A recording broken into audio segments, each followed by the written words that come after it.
Hey guys, welcome back to our channel. So, in today's video, as promised, I'll be showing you how to customize your CSV file further. Okay, so in our previous video, we saw how to write a CSV file or read a CSV file.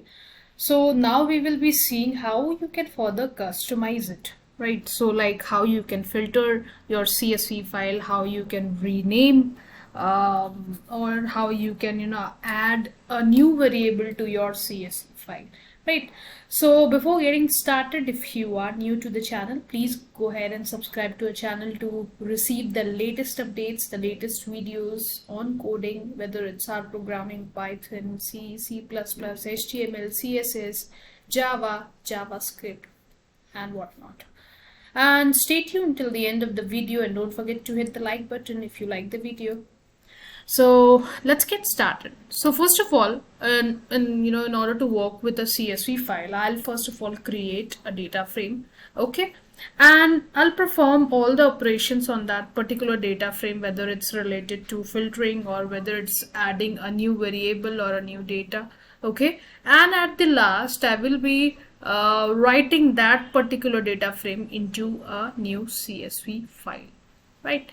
So let's see how does it work. First of all, let's create a data frame.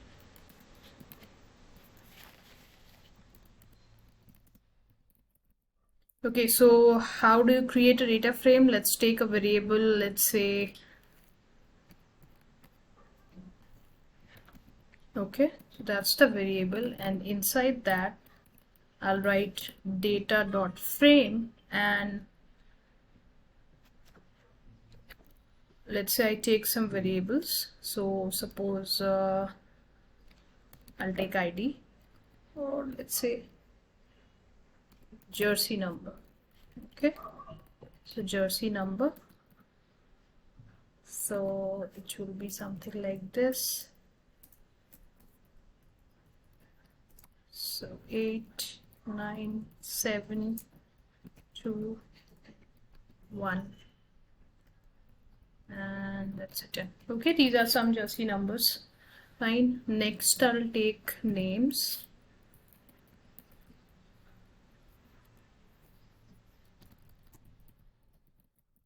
Let's take players, and then I'll add some names to it. Okay, so let's say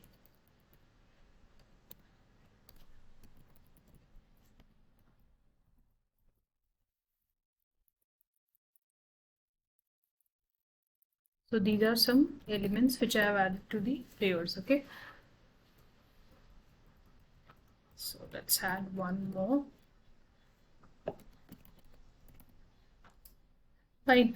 So now what next we have to do? So there's a jersey number, players, and next let's add. Okay, that's fine. So let's keep it to this much. Okay, so that's our data frame. Okay, let's see what we missed out. So here, so we have 1 2 3 4 5 6 and 1 2 3 4 5. That's why it gave us an error. So what we have to do, we have to just add one new player over here. So let's give a comma and then add let's say, okay, these are some players. Right, now I'll press enter, and then I'll try to show the data which is there in my data frame, right? So I'll just write my underscore work, and this is what it got displayed. Like, this is the jersey number of the players and these are the players name. Okay, so this is my data frame. Right, now next what I want to do is I want to filter the data depending upon the jersey numbers. Okay, I want to just filter those. So what you have to do for that, so you have to take a variable. Let's say I take a variable f, and inside that I'll write the name of the data frame, that is my work. Okay, and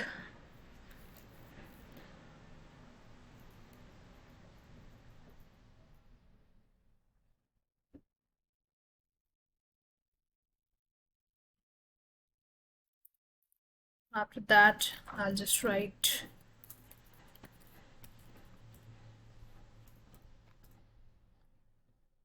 and then I'll use the filter, okay, filter function which we have for the dplyr package, okay, and inside that what I'll just mention jersey number which are greater than let's say 2, okay, so only those I want. So whatever jersey numbers are there which are greater than 2, I want those, or let's say I'll write maybe 7, okay, I want those only. So I'll just press enter. Okay, now if I just try to print F, now you'll be able to see the jersey numbers which are greater than 7, so those numbers only will get printed, that is 8, 9, 10, and then the player's name, those got printed. So this is how you can filter your data frame. Okay, so this particular function or this particular code will help you to filter your data frame. So this filter function is used in RStudio for filtering any kind of filter you want to put in your data frame, and then I have only used the name of the variable in which my data frame is stored. Okay, and this is for the additional adding the additional function to it. That means I'll use the percentage and greater than sign in order to add a function which is filter over here. Okay, so that's how you are filtering any kind of data from a data frame. Now the next part which we can do is, the next part is how to add a new variable. Okay, so addition of new variable means, suppose we in this particular data frame we have a column name as jersey number and then the player, so I want to add one more column which is known as status. Okay, so how will you add that? Okay, so for adding that, what we can do is, so let's take another variable, let's say new and data, okay, which is my new one. Okay, and then I'll use the variable in which my data frame is stored, so my work. Okay, and then so after this, since I want to perform some functions additional over here, I'll use the percentage greater than percentage sign. Okay, and then I'll write, so what I am doing right now, I'm using the mutate function. So mutate function means it actually adds a new column, or it will modify the existing column, or it will delete the existing column, whatever function you will give. So for that you will use the mutate function. If you can see over here, it says it creates a new column that are functions of existing variable, right? So with the help of mutate you can create a new column with your existing column. So jersey number and players are our existing column. So I'll use the mutate function in order to add a new variable. Let's say the name is stats, okay, or status, right? So that's the name, and inside that I'll just write if and else condition which is testing if else. Okay, and then write inside that if jersey number, okay, is let's say greater than,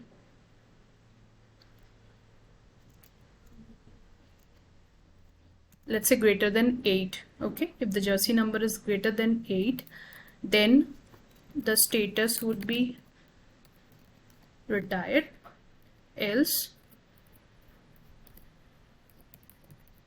play. Okay, so that's the whole function or code which you will write in order to add a new variable. That means add a new column to your existing data frame. Okay, so what's happening, I'm taking a new variable that is n underscore data. Okay, and then I'm using a mutate function for adding a new column to my existing data frame. Okay, I'm just testing like the current data frame. If the jersey numbers are greater than 8, then the status, because the new variable name is status, so there will be a column created with status as a name, and then these two will be displayed according to the condition which I have used over here. Okay, so it's your choice, you can use the condition or you cannot, that's up to you. Okay, so here I'll just press enter.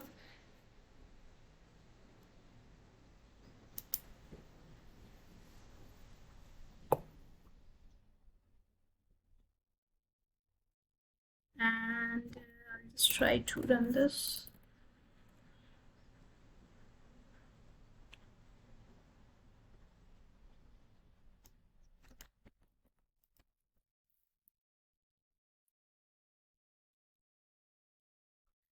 let's try to do it again. So let's write as new data 1, and then I'll write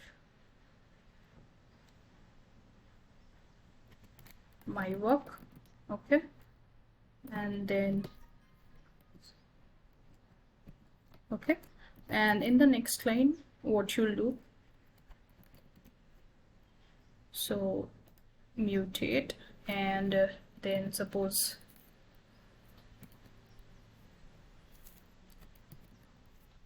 status,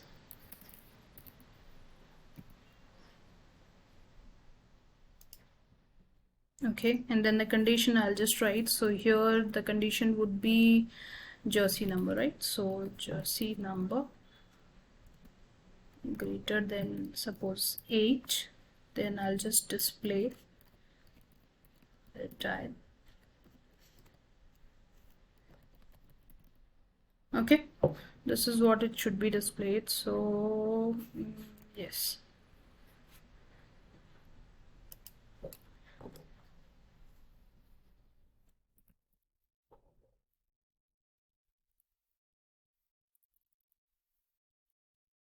Okay, so it's basically not creating the data right now. So what we can do is, so we can directly write in like, let's say I have new data, and inside that I'll just write my work.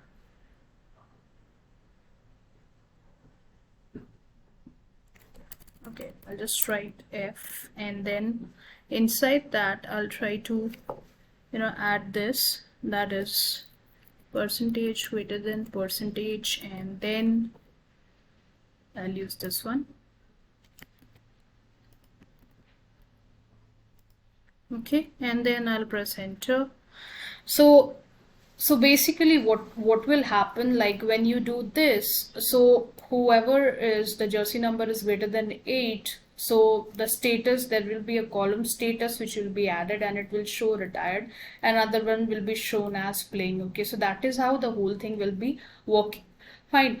So that's it for today's video, guys. So hope you like this video. So I'll come back with a next video which will show you, the if else condition inside the CSV file, okay, and how it is working. And if you want to, save this particular CSV file, so you can just write.csv, and inside that you can, suppose we take F as our data frame name, and then suppose we write customized data.csv. okay, so that's how you can just save it. So here, if you can see on the right hand side, customized data.csv is saved, and if you click on it and if you view the file, you'll be able to see the file right over here, like it has the players and then the customized file which we got. Okay, so that's how you customize a CSV file and save it. Okay, and as said, the if and else condition in a CSV or a data frame, I'll show you in our next video. So hope you like this video. If you like it, go ahead and click the like button, share it as much as you can, and don't forget to subscribe to our channel. Thank you so much for watching.